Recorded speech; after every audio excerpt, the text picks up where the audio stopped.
안녕하십니까? 오늘은 5월 6일 금요일. 도전은 곧 당신의 기회입니다. 히브리서 12장 7절부터 11절까지 보겠습니다. 어려움을 훈육으로 여기고 감당하십시오. 하나님께서는 당신을 그분의 자녀로서 대하십니다. 훈육이 그 당시에는 즐겁기는커녕 고통스러워 보이기만 합니다. 그러나 나중이 되면 훈육으로 훈련된 사람들에게는 그로 인해 의와 평화의 추수가 있습니다. 성경은 여호와의 눈은 온 땅을 두루 감찰하사 전심으로 자기에게 향하는 자들을 위하여 능력을 베푸시나니 라고 말합니다. 이는 주님께서 살펴보시며 당신을 위해 그분의 영광을 나타낼 기회를 찾고 계신다는 의미입니다. 그분은 당신을 결코 혼자 내버려 두지 않습니다. 또한 당신을 실망시키지도 않습니다. 성경은 주님께서 우리가 연약함을 느낄 때 동정하시는 분임을 알려줍니다. 그분은 당신이 언제 고통을 겪는지 아시며 어떤 공경에서든지 당신을 구출하고자 하십니다. 모든 인간의 필요는 하나님이 축복하실 수 있는 기회입니다. 그분께서는 모든 사람의 필요를 채워주시기를 원하십니다. 사실 그분은 이미 그리스도 예수 안에서 그 일을 행하셨지만 아직 그분이 어떤 것을 하셨는지 잘 몰라서 받아들이지 못한 사람들이 많이 있습니다. 당신이 문제를 겪고 있을 때, 즉 정복할 수 없을 것 같은 어려운 상황에 마주했을 때가 바로 당신이 기적을 경험할 수 있는 기회입니다. 하나님께서는 결코 당신에게 등을 돌리시지 않았습니다. 하나님의 갈망은 당신이 그러한 도전을 통해 간증을 하는 것입니다. 이것을 이해한다면 시험이나 시련, 박해를 마주하거나 인생의 폭풍과 압력이 당신에게 불어닥칠 때 당신의 간증이 가까이 있다는 것을 알게 될 것입니다. 많은 사람들이 마주하는 도전에 무너지는 이유는 모든 도전적인 상황은 곧 생기게 될 간증을 의미한다는 것을 깨닫지 못하기 때문입니다. 말씀은 너희가 여러 가지 시험을 당하거든 온전히 기쁘게 여기라 라고 말합니다. 요한일서 4장 4절은 자녀들아 너희는 하나님께 속하였고 또 그들을 이겼나니 이는 너희 안에 계시니가 세상에 있는 자보다 크심이라 라고 말씀합니다. 더 큰 분이 당신 안에 계십니다. 그러므로 당신 앞에 놓인 도전은 당신의 밥입니다. 그것이 건강 문제든 재정 문제든 직장에서의 도전이든 상관없습니다. 두려워 떨기를 거절하십시오. 오히려 믿음에 강해져서 하나님께 영광을 돌리십시오. 현재 상황을 하나님의 능력이 나타내는 당신의 기회로 여기십시오. 예. 어려움과 도전과 이런 것이 왔을 때 겁을 먹거나 걱정하거나 염려하거나 수동적인 자세로 그렇게 피해 의식을 받지 말고 오히려 하나님은 이 일을 통하여 내가 할 수 없는 일이기 때문에 너무나도 큰 일이기 때문에 너무나도 어려운 일이기 때문에 자신을 돌아보며 좌절하지 말고 내가 이럴 때 바로 하나님을 신뢰하고 믿음을 행사한다면 내 안에 계신 세상에 있는 자보다 더 크신 분이 역사하실 것이다. 내가 그동안 믿지 못했던 성경에서는 위대한 놀라운 기적적인 약속들을 내가 체험할 수 있는 기회가 왔다.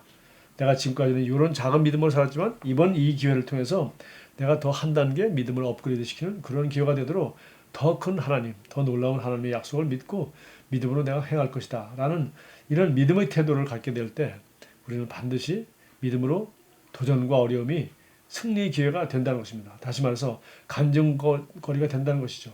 그래서 민수기 14장 9절에 우리 여호수아 갈렙은 그 가나안 사람들, 그들이 대단한 성과, 그들이 큰 몸집과 여러 가지 아름다운 땅과 이 좋은 것들을 보고 그들은 10명의 사람처럼 겁을 먹거나 정말 괴로워하지 않고 슬퍼하지 않고 그들은 우리의 밥이라고 말하면서 담대함을 가지고 오히려 하나님이 함께 하심으로 말미암아 그들을 우리의 밥으로 주셨다. 우리의 보상으로 주셨다라는 그런 적극적인 믿음을 갖게 되었습니다. 그렇게 되었을 때 그들은 승리하였고 나머지 오히려 10명은 그들의 불신앙으로 말미암아 결국은 광야에서 죽었습니다. 이와 같이 민수기 13장 14장에 나오는 이야기가 정말 너무나도 우리에게 중요한 교훈을 주고 있습니다. 그래서 어떤 어려움과 위기가 왔을 때 그것이 정말 그 어려움과 위기 앞에서 무너지는 기회가 아니라 오히려 내가 업그레이드되고 내 믿음이 도전을 받고 하나님을 내가 다시 더 새롭게 지금까지 믿어왔던 것보다 더 한 단계 더 믿고 하나님의 더 큰 능력과 은혜와 말씀의 능력을 체험할 수 있는 그런 기회로 여기는 것, 이것이 바로 믿음의 태도요. 믿음대로 되는 것입니다.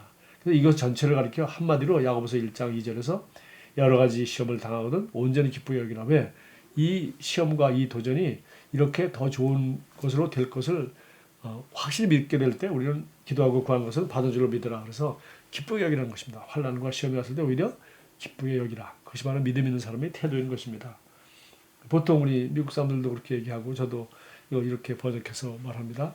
그래서 우리에게 걸림돌이 있을 때, 장애물이 있을 때 그것을 걸림돌, 장애물이라고 생각하지 말고 넘어지지 말고 뭐하라? 디딤돌.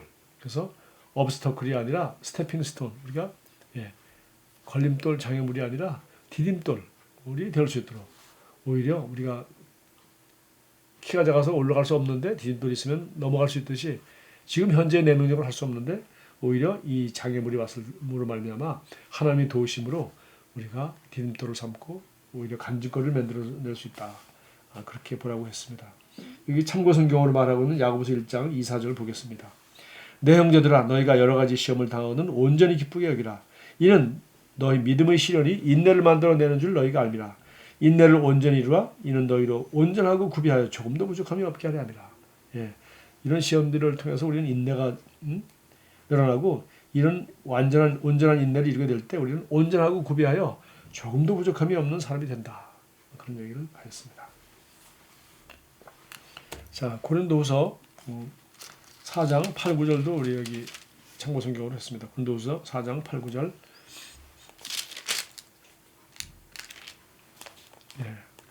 우리가 사방으로 우겨쌈을 당하여도 쌓이지 아니하며 답답한 일을 당하여도 낙심하지 아니하며 박해를 받아도 버림받지 아니하며 거꾸로 엎드림을 당하여도 망하지 아니하고. 바울이 자기 삶이었습니다. 대단한 핍박과 어려움, 낙심스러운 일이 있었지만 바울은 옷도 입은 것처럼 바로 시련을 만나거든 온전히 기쁘게 여기는 이런 믿음의 태도로서 가는 곳마다 승리하였고 또 수많은 도망다닌 것 같고 피해다닌 것 같았지만 오히려 더 많은 교회를 개척하고 그리고 그곳에서 제자를 더 새롭게 그곳에 있었으면 많이 찾지 못했을지도 모르는 제자를 다른 도시로 피신하면서 오히려 그곳에서 더 많은 제자도 찾아낸 것을 알 수 있습니다. 돌에 맞아 죽었던 바로 더베 같은 곳에도 디모데 같은 제자를 찾아낸 것처럼 합력하여 손을 잃을 뿐만 아니라 온전히 기쁘게 여길 만큼 바울은 정말 이 시험과 시련과 박해가 오히려 자기에게 한 단계 하나님이 더 큰 영광을 가져다주는 도구라는 것을 확실히 믿었던 사람입니다. 기도하겠습니다. 은혜로우시고 사랑하시는 아버지, 진실로 당신의 신실함과 사랑은 끝이 없습니다. 제 속사람에게 당신의 힘이 있음을 감사합니다. 도전들은 제 밥입니다. 제가 성령님의 힘과 능력으로 충만하며 그분께서 저를 영원한 승리 행렬로 인도하시기 때문입니다. 저를 영원히 승리하는 자가 되게 하시니 감사합니다. 예수 이름으로 기도합니다. 아멘. 좋은 하루 보내십시오.